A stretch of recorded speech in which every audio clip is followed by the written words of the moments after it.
இயேசு கிறிஸ்துவின் இனிதான நாமத்தில் இன்றைய ஆவிக்குரிய சிந்தனைக்கு உங்களை அன்புடன் வரவேற்கின்றோம். இப்போதும் ஒரு பாடலுக்கு பின்பு உங்கள் சிந்தையை தெளிவிக்கும் ஆவிக்குரிய செய்தியை கேட்கலாம். இரட்டிப்பான நன்மைகள் தந்திட இயேசு வாக்களித்தாரே. இரட்டிப்பான நன்மைகள் தந்திட இயேசு வாக்களித்தாரே. முன்மாறி மேல் பின்மாறி மழையே உன்னதத்தினின்று வந்திறங்குதே. முன்மாறி மேல் பின்மாறி மழையே உன்னதத்தினின்று வந்திறங்குதே. இரட்டிப்பான நன்மைகள் தந்திட இயேசு வாக்களித்தாரே.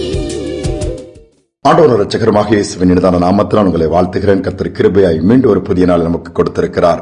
இந்த நாள் நம்முடைய ஆவிக்குரிய சிந்தனைக்காக யோபின் புஸ்தகம் 23 அதிகாரம் 2 வசனத்தை நான் வாசிக்கிறேன்.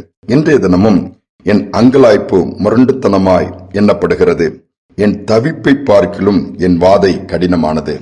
யோபு சொல்லுகிறார், இன்றைய தினம் என்னுடைய பாடுகள் என்ன அதிகமா இருக்கு, தவிப்பை காட்டில் என்னுடைய வாதை என்ன பெருசா இருக்குதுன்னு சொல்லி பிரச்சனைக்கு மேல் பிரச்சனை, போராட்டத்தின் மேல் போராட்டத்திலே எல்லாவற்றையும் இழந்த நிலைமையிலே அவருடைய உள்ளத்தில் இருந்த அந்த குமரலில் இதில் எழுதப்பட்டிருக்கிறது. அப்படி என்னதான் அவருக்கு இழப்பு என்று பார்ப்போம் என்று சொன்னால், ஒரே நாளிலே 10 பிள்ளைகளை பறி கொடுக்கிறார், சாக கொடுக்கிறார். எல்லா சொத்து சுகங்கள் எல்லாம் அழிந்து போய்விட்டது. மனைவியும் தூசித்து விட்டு போய்விட்டாங்க. கிடைத்துல சரீரத்துல கொஞ்சம் பலன் இருந்துச்சு, அதுவும் போயிடுச்சுது. பற்களால் நிரம்பி ஜீவன் மட்டும்தான் அவருடைய சரீரத்தில் ஒட்டி கொண்டிருக்கிறது. ஓட்டை எடுத்து தெருவின் ஓரமா சுரண்டி கொண்டிருக்கிற ஒரு நிர்பந்தமான ஒரு நிலைமை. இது தவறு செய்தாரா? இல்லையே. சன்மார்க்கன், நீதிமான், உத்தமன் என்று சொல்லி ஆண்டவரே சாட்சி கொடுத்தார். தேவன் அந்த பாதையில அனுமதித்தார். அந்த பாடுகளை அவர் சகித்தார். பிசாசானவன் சொன்னான், யோபுக்கு எல்லா வசதியும் கொடுத்திருக்கிறீங்க, எல்லா பாதுகாப்பு, அதனாலதான் அம்மா நம்பி இருக்கிறான், கொஞ்சம் பிரச்சனை கொடுத்து பாருங்களா அம்மை தூசிப்பான் என்று சொல்லும் பொழுது கூட ஆண்டவர் சொல்றாரு, என் தாசன் எல்லாவற்றையும் இழந்தாலும் என்னை தூசிக்க மாட்டான், என்ன நம்புவான், என்னை நிலைத்து நிற்பான்னு சொல்றாரு. அதே மாதிரி யோபு தூசிக்கவே இல்லை, பொறுமையாக பாடுகளை சகிக்கிறாரு. அந்த பாதையை ஏற்றுக்கொள்ளுகிறாரு. கடினமானதுதான், வேதனையானதுதான், நெருக்கமானதுதான், நிர்பந்தமானதுதான். அங்கலாய்ப்பு அவ்வளவு பெருசா இருக்குதே. நடந்தது என்ன? ஒரு நாள் வந்தது, தேவன் அத்தனை சூழ்நிலையும் மாற்றினார். இழந்து போன அத்தனையும் வேதம் சொல்லுகிறது 2 அத்தனையா பெற்றுக் கொண்டாராம்.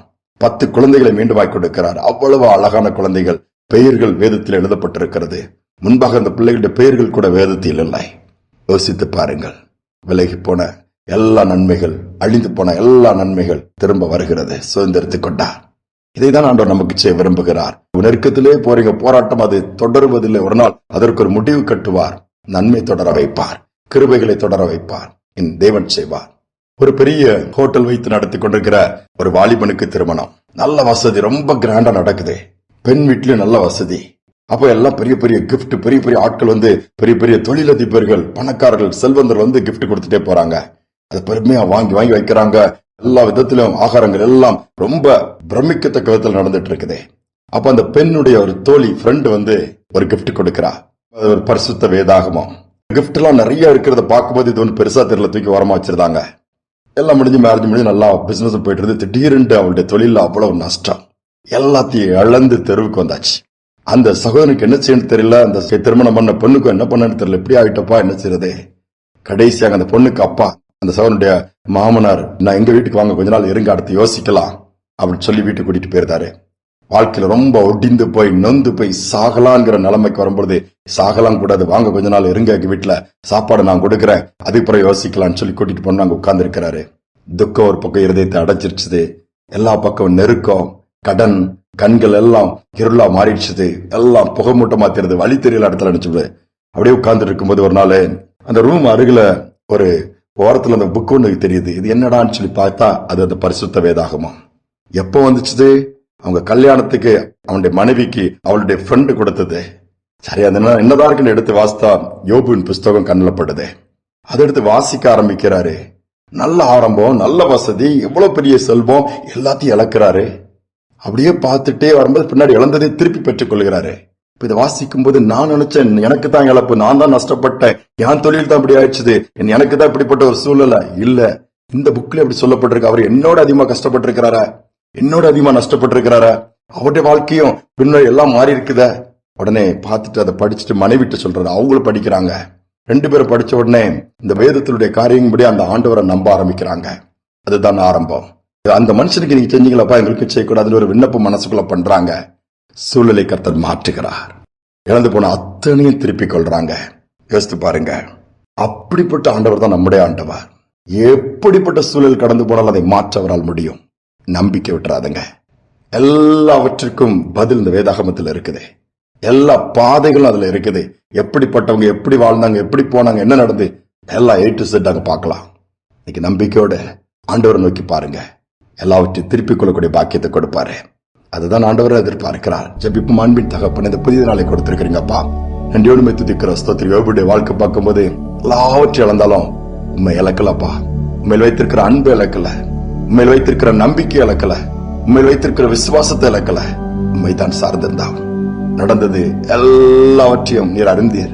அதோடு மட்டுமல்ல, திருப்பி கொடுத்தீரப்பா. அதே தேவன் யாரெல்லாம் இழந்து போயிருக்கிறார்களோ, நஷ்டப்பட்டிருக்கிறாங்களோ, நீ கஷ்டப்பட்டு கொண்டிருக்கிறாங்களோ, நம்பிக்கை இழந்து நீ வாழ்க்கை அவ்வளவுதான் இருந்து என்ன பிரயோஜனம்னு சொல்லி நினைக்கிறாங்களே, இல்ல, உம்மிடத்தில் வரும்படியா அல்லது உம்மிடத்தில் வருகிறவர்களை கண்ணோக்கி பார்த்து தூக்கி நிறுத்தி சூழலை மாற்றுங்க. இழந்ததை இரட்டிப்பாய் திருப்பிக் கொள்ள உதவி செய்யுங்க. இந்த பாக்கியத்தை கொடுப்பதற்காய் ஸ்தோத்திரம். பாடுகளை மாற்றுவதற்காய் ஸ்தோத்திரம். நீ வழிநடத்துவதற்காய் ஸ்தோத்திரம். துதிகனமே ஏற்றுக்கொள்ளும் இயேசுவின் நாமத்தில் பிதாவே, ஆமேன், ஆமேன். இழப்புகளை குறித்து, நஷ்டங்களை குறித்து, கஷ்டங்களை குறித்து கலங்கி உட்காராதங்க. கர்த்தரை நோக்கி பாருங்க. யோபுவின் தேவன் நம்முடைய தேவன். நம்முடைய சிறையிருப்பு மாற்றுவார். இரட்டிப்பாய் இழந்ததை திருப்பி கொடுப்பார். இந்த நம்பிக்கையோடு இந்த நாளை தொடருவோம். மீண்டுமாய் நாளை தினம் சந்திப்போம்.